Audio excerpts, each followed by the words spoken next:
Hi hello friend, कैसे हैं आप लोग। और उम्मीद करते हैं कि आप लोग बहुत ही स्वस्थ होंगे, बहुत ही अच्छे होंगे।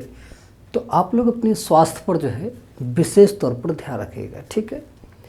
तो हमने पिछली क्लास में जो भी चर्चा किया था आईपीसी की धारा 499 को लेकर, तो आज भी उसी को लेकर हम आज चर्चा करेंगे, ठीक है। तो इस पर चर्चा करने से पहले आपसे निवेदन है कि हमारी यूट्यूब चैनल एकेलो जुडिशरी सक्सेस पर जो है आप लोग जाकर लाइक शेयर एंड सब्सक्राइब करेगा और बेल आइकन की घंटी ज़रूर दबाइएगा, ठीक है। जिससे कि जिस भी चीज़ का हम क्लास लेते हैं तो उसका जो वीडियो का नोटिफिकेशन होता है वो सबसे पहले आपको मिल जाए। और जैसे ही आपको वीडियो का नोटिफिकेशन मिलता है तो आप क्या करेंगे, सबसे पहले आईपीसी का बेरट, कॉपी और पेन, ये तीनों चीज़ को अपने पास में लेके रख लेना है। और उसके तुरंत बाद एक काम और करना है कि हमने जितनी बात को इसमें दर्शाया है और जिस तरह से दर्शाया है एकदम सेम टू सेम अपनी कॉपी में ऐसे उतार लेंगे, क्योंकि ये एग्ज़ाम के व्यू से जो है बहुत ही बेहतर काम करेगा। ये बात एकदम कंठस्थ कर लीजिएगा, ठीक है। अब चलिए हम बढ़ते हैं अपने आगे बढ़ते क्रम की स्थिति में। बस इतना ध्यान रखिएगा कि जिस पे हम चर्चा करें जिस धारा पे, तो आप उस पर जाकर जो है जो इम्पोर्टेंट होगा, ठीक है, उसी के नीचे अंडरलाइन करते हुए बढ़ते क्रम की स्थिति में आगे बढ़ते चले जाना है। बस कोई बात जो है मिस मत करिएगा। हम जितनी भी बात बताएं उन सारी बात को एकाग्रचित भाव से ध्यान मग्न होकर सारी बात को बहुत ही अच्छे भाव से समझना है, जिससे कि आपका जो कॉन्सेप्ट है वो क्लियर होता चला जाएगा, ठीक है। चलिए देखिए अपने मुद्दे पाते हैं। आईपीसी की धारा 499 जो हमने आपको मानहानि को लेकर बताया था, जिसमें लांछन लगाना, यानी हमने पिछले क्लास में आपको सारी बात समझाया है। अब इसमें देखिएगा लास्ट में हमने जो पढ़ाया उसके बाद ध्यान रखिएगा, ठीक है। तो इंडियन एविडेंस एक्ट, ध्यान रखें, इंडियन एविडेंस एक्ट जो सेक्शन है 55 उस पर ध्यान देना आप। तो उसमें क्या ध्यान देना है कि सेल, ठीक है, सेल में जो है थर्ड पर्सन के कंटेंट में करना होगा। ध्यान रखना, जो सेल है सेल में थर्ड पर्सन के कंटेंट में करना होगा। अब इसमें जो है आपको दो बातें ध्यान रखनी है, ठीक है, यानी कि एक ख्याति और एक स्वभाव। अब ख्याति और स्वभाव यानी ये दो बातें।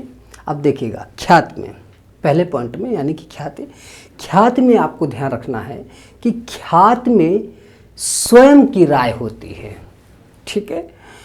और स्वभाव, जो दूसरा पॉइंट स्वभाव है, इसमें देखिएगा कि स्वभाव में दूसरे की राय होती है, ठीक है। एक बात क्लियर हो गई। अब ध्यान दीजिएगा,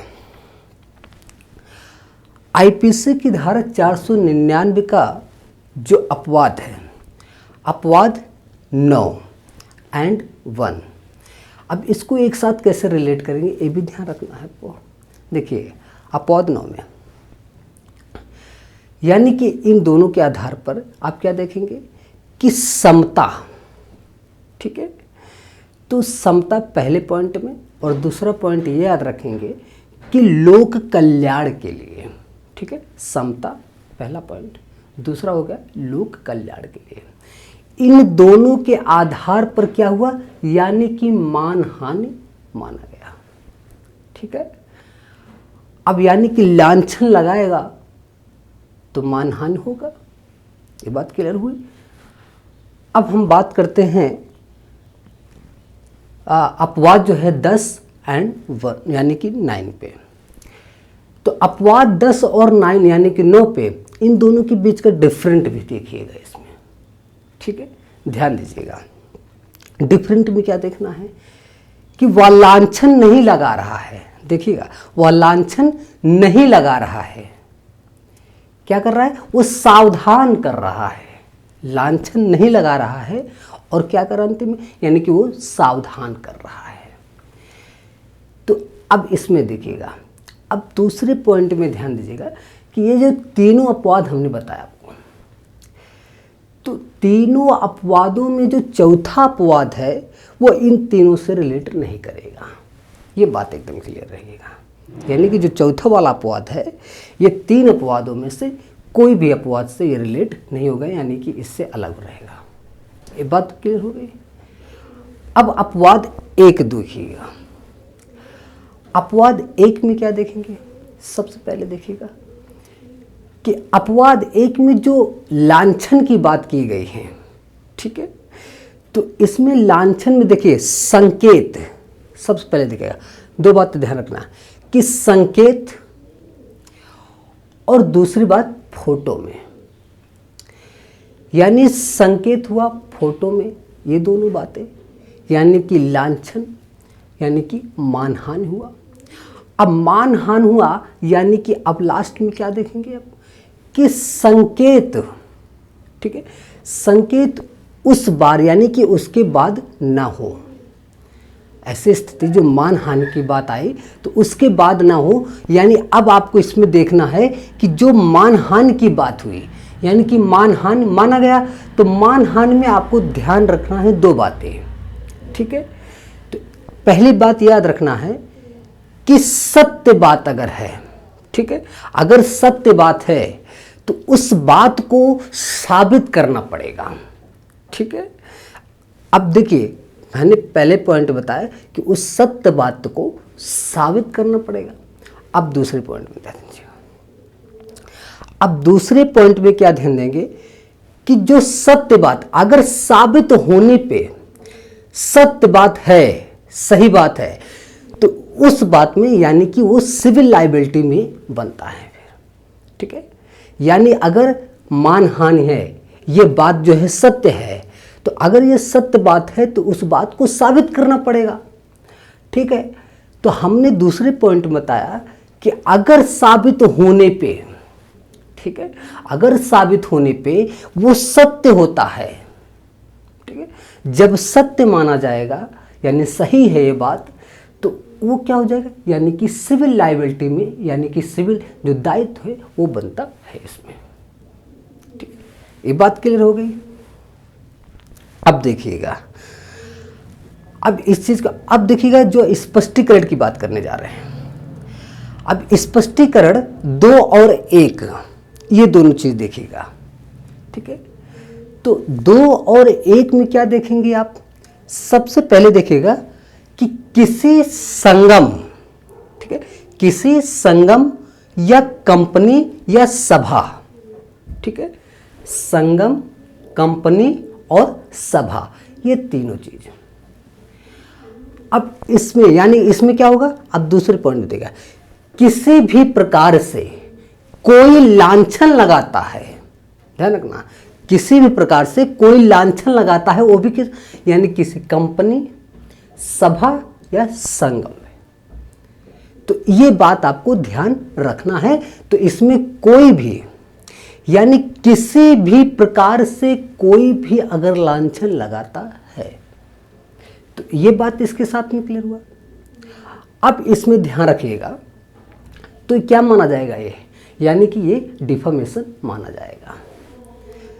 तो जब ये डिफॉर्मेशन माना जाएगा तो अब आप यहां पे ध्यान रखिएगा कि जाति, आजीविका और सदाचार, ये तीन बातें आपको भी ध्यान रखना है इसमें, ठीक है।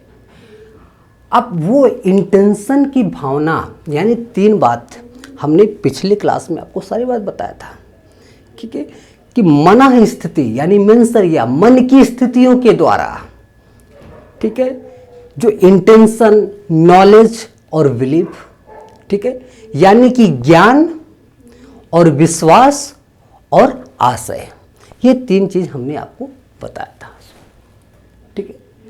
अब देखिएगा हमने लास्ट में फिर इसके लास्ट में क्या बताना है, यानी कि जो पॉइंट आप देखिएगा इसमें ध्यान रखिएगा, इसमें आप ध्यान रखिएगा कि मृत्यु, जिसकी मृत्यु हो जाती है, यानी कि जिसकी मृत्यु हो जाती है लेकिन वो जीवित है, ठीक है, जिसकी मृत्यु हो जाती है यानी कि वो जीवित है, अजीवित है, तो यानी वो डिफॉर्मेशन माना जाएगा। जब वो डिफॉर्मेशन माना जाएगा यानी कि वो जीवित है वो, और उसको मृत करते हैं, यानी कि मृत्यु हो गया।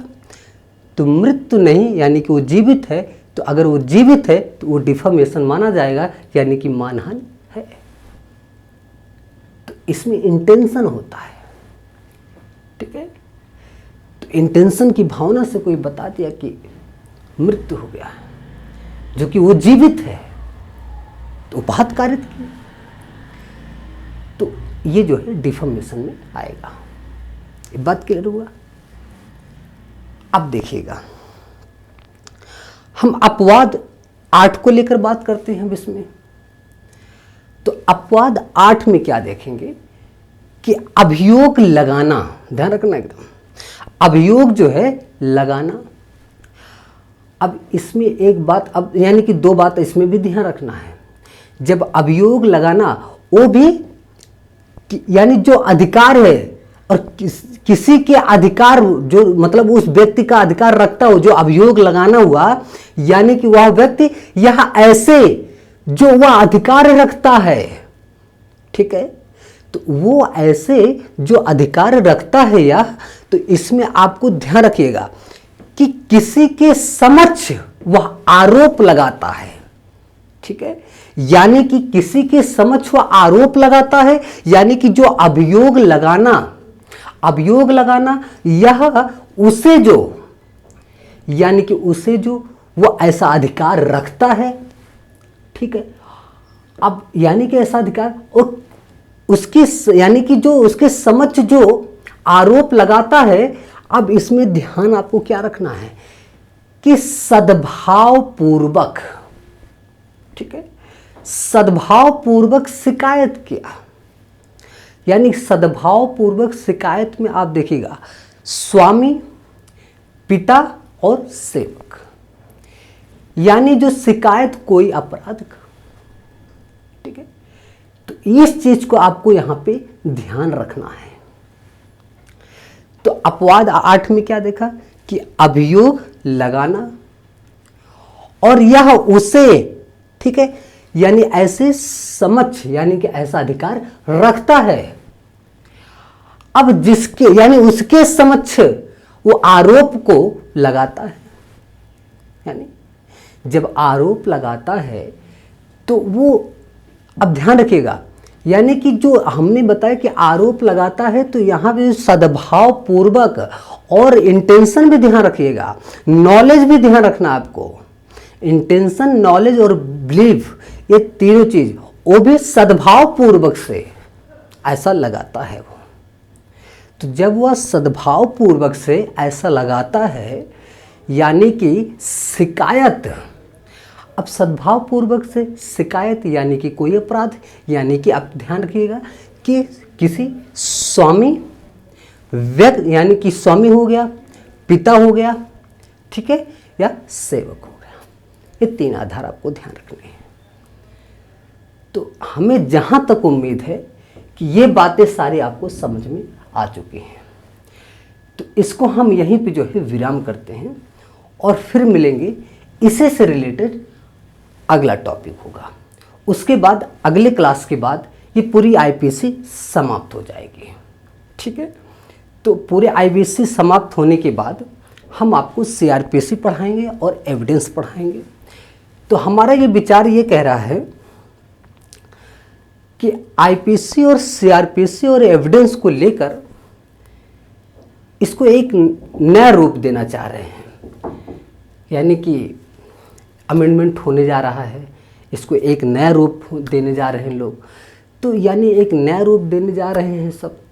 तो अब आपको ध्यान क्या रखना है इसमें कि हमने जितनी भी बात बताई आईपीसी में, ध्यान रखना, जितनी भी बात बताई, जब भी अमेंडमेंट होगा, ठीक है, तो आपको घबराना नहीं है इसमें, किसी प्रकार को आपको टेंशन नहीं लेना है, ठीक है। एकदम निधड़क आप जितना हम पढ़ा रहे हैं उसको ध्यान देते हैं। जब भी वो अमेंडमेंट होके नए रूप में आता है, तो उस चीज़ को, कोई चीज़ देखे जो बदलाव होगा, यह है कि हमने अब जैसे कि इंटेंशन बताया है, आशय, ज्ञान, विश्वास, सद्भाव, ये कोई चीज़ चेंज होने वाली है नहीं। तो जो मेन चीज़ें हैं, जो फैक्चुअल चीज़ें हैं, वो चेंज नहीं होंगी, ठीक है। तो जब भी जो चीज़ जहाँ पे जैसा भी होगा सिस्टम कि नया चीज़ जो ऐड होगा या एक नया रूप देंगे तो कोई भी समस्या नहीं है। आने वाले क्लास में जब भी वो आ जाएगा, अमेंडमेंट ऐसा हो के आएगा तो हम बहुत ही विधिवत तरीके से आपको समझा देंगे। आईपीसी अमेंडमेंट हो रहा है, सीआरपीसी और एविडेंस, ये 3 एक्ट, ठीक है। जब भी आएगा इसमें कोई चीज़ आपको टेंशन नहीं लेना है। जैसे क्लास चल रहा है एकदम ऐसे रेगुलर में बने रहिए। हम सीआरपीसी पढ़ा देंगे, फिर एविडेंस भी पढ़ाएंगे, फिर काउंटर एक्ट, फिर टीपीए, टॉट, जितने भी मेजर एक्ट है सारी चीज़ पे हम कवर करेंगे। जब भी अमेंडमेंट होके आएगा तो उसको हम फिर अलग से क्लास ले लेंगे, फिर से पढ़ा देंगे, क्या दिक्कत है ना, कोई समस्या तो है नहीं। तो इसलिए कोई आपको ज़्यादा घबराने को, किसी इसमें टेंशन लेने की नहीं, आप तैयारी करते रहिए। आप ये मत सोचिए कि क्या हो रहा है, नहीं, एकदम परफेक्टली आप तैयारी करिए।